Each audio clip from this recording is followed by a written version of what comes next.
Dalam kesempatan ini, saya akan mempresentasikan buku Pengantar Kewirausahaan karangan Dr. Agus Wibowo, MCom, MSI, MM. Beliau ini adalah seorang pendiri dari Universitas Sains dan Teknologi Komputer, Universitas Telkom Semarang. Buku ini terdiri dari 14 bab. Saya akan mempresentasikan menjadi 2 kali presentasi, yaitu bab 1-7 dan bab 8-14. Kesempatan ini saya akan presentasikan bab 1-7. Bab 1 adalah dasar kewirausahaan. Apa itu dasar? Adalah suatu proses bisnis dan pengusaha dan terlibat dalam proses kewirausahaan. Apa itu wirausaha? Wirausaha adalah orang yang mampu melihat peluang di pasar, kemudian mengumpulkan sumber daya untuk menciptakan bisnis usaha. Adapun elemen-elemen umum dari definisi bisnis adalah 1. Sebuah bisnis yang menjual atau membeli jasa atau produk. 2. Tujuan dari bisnis untuk mendapatkan keuntungan. 3. Semua entitas bisnis memiliki pelanggan. 4. Bisnis membutuhkan keuangan yang solid. Aspek-aspek kewirausahaan adalah 1. Mengidentifikasi sebuah kesempatan. 2. Menumbuhkan inovasi dan kreativitas.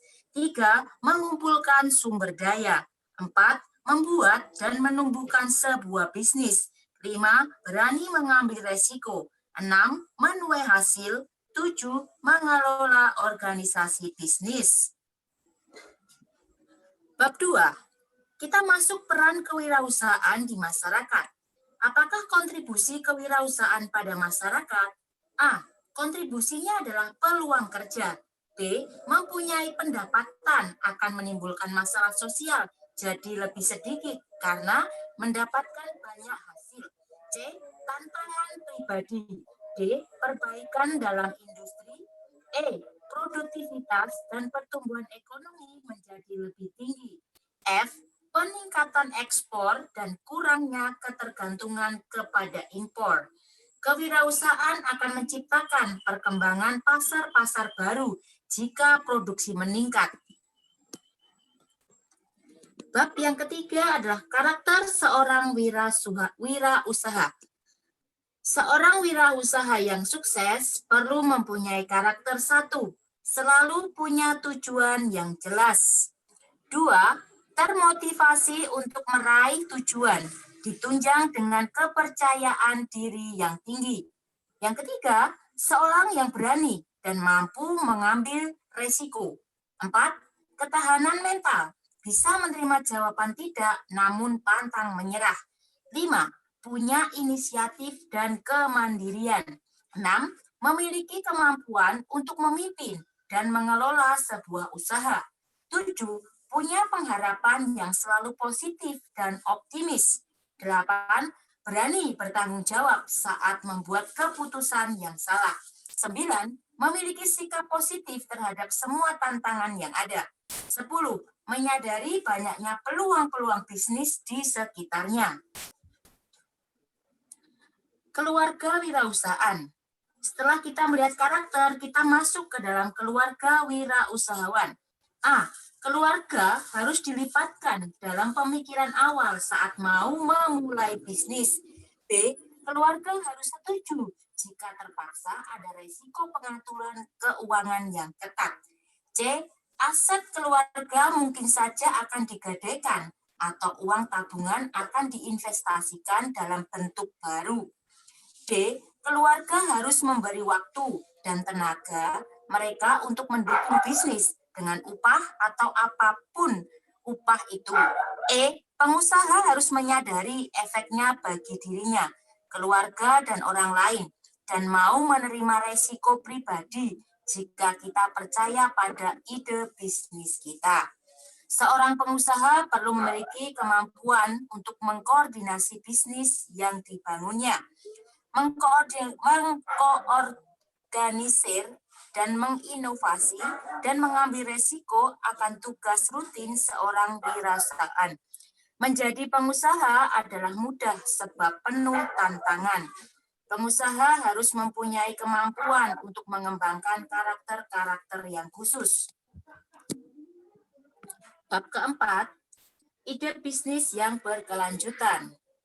Yang pertama, kita perlu memiliki sumber daya manusia yang tepat. Yang kedua, kita bisa membedakan sumber daya manusia yang sifatnya hanya penunjang saja. Yang ketiga, pengusaha mempertahankan kepemilikan di awal membuka usaha bisnisnya. Keempat, mengidentifikasi penyedia alternatif sumber daya. Yang kelima, memperoleh sumber daya dengan biaya sekecil mungkin. Bagaimana mengelola usaha? Menggunakan sumber daya agar implementasi rencana bisnis terwujud. Masalah-masalah operasional harus diteliti dan dikelola dengan efektif. Perlu juga mengimplementasi struktur, gaya manajemen, dan menentukan variabel yang penting untuk suksesnya suatu usaha. Membangun sistem kendali agar permasalahan dapat teratasi. Bab yang kelima membahas pengenalan peluang sebagai sebuah aspek yang menyatu dengan proses kewirausahaan. Peluang adalah suatu kondisi tertentu yang membuat seseorang berpikir untuk menciptakan sebuah kebutuhan akan produk baru, apakah berupa jasa atau bisnis. Peluang bisnis harus mempunyai 4 kualitas, yaitu harus menarik, harus tepat waktunya, harus bisa bertahan lama, harus punya nilai tambah bagi konsumen. Menemukan peluang dari ceruk pasar atau niche market. Ceruk pasar adalah rencana bisnis yang fokus untuk menggapai satu segmen populasi tertentu yang telah dipahami dengan baik.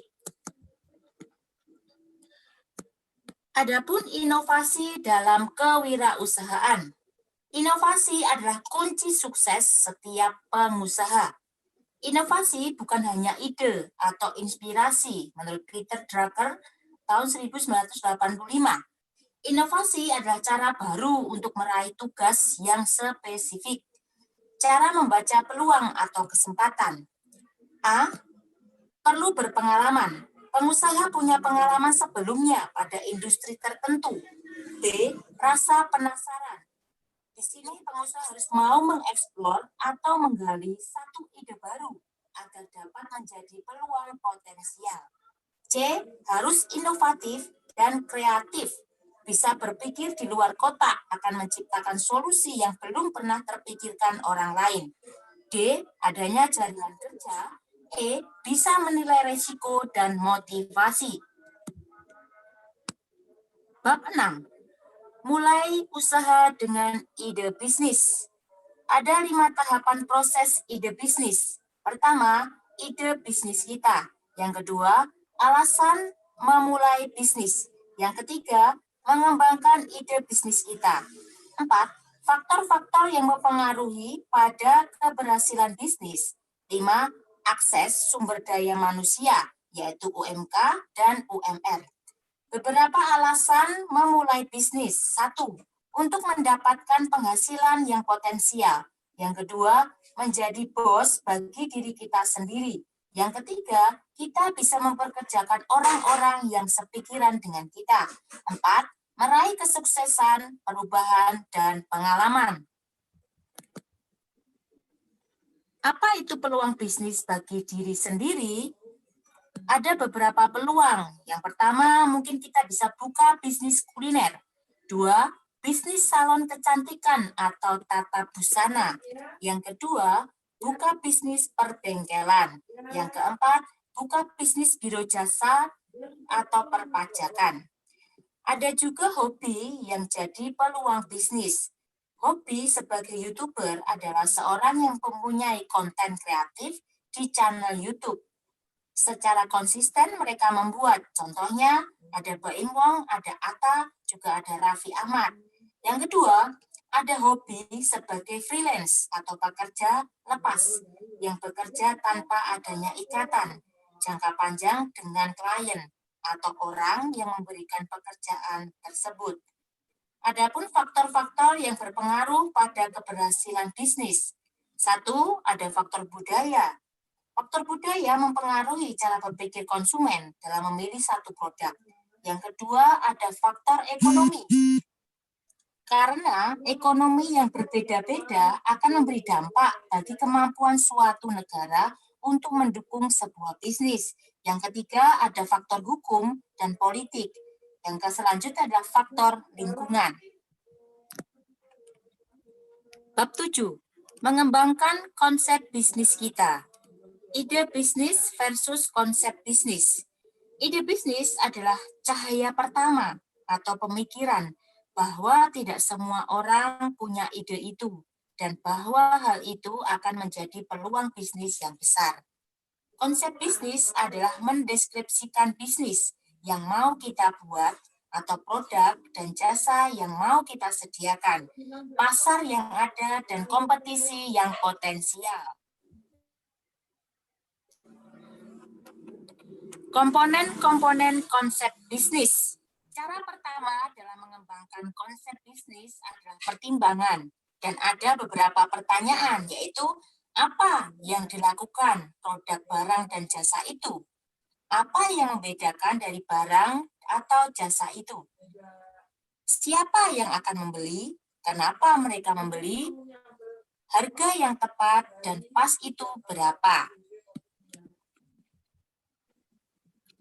Bagaimana mengubah ide bisnis menjadi satu konsep bisnis? Pertama, kita perlu mengidentifikasi pasarnya. Yang kedua, mulai dari hal yang kecil. Yang ketiga, kenali siapa diri kita dan apa pengalaman kita. Selanjutnya, lakukan riset pasar. Selanjutnya, lakukan tes pada ide bisnis tersebut. Setelah itu, ada daftar konsep yang kita buat.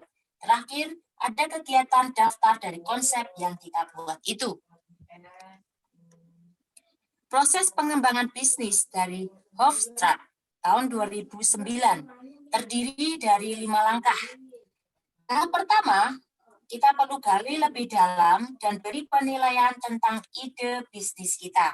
Adapun tahap kedua, ide atau konsep, deliberasi, dan penilaian. Tahap ketiga, ada keputusan untuk lanjut atau tidak lanjut. Tahap keempat, ada persiapan dari rencana bisnis yang akan kita kembangkan. Sedangkan tahap yang kelima, penerapan bisnis yang akan kita kembangkan. Kesimpulan, bisnis yang baik itu punya konsep yang baik, yang butuh model pendapatan yang baik pula, dengan satu tujuan, mendapatkan keuntungan. Konsep bisnis adalah pernyataan yang membuktikan bahwa mungkin untuk menciptakan pasar dengan permintaan yang efektif dan ada konsumen yang mau membayar produk kita. Dalam konsep bisnis, ide yang disaring, dites untuk bisa menentukan penerimaan konsumen tanpa memproduksinya. Demikian presentasi saya pada kesempatan ini mengenai buku pengantar kewirausahaan bab 1-7. Sekian dan terima kasih.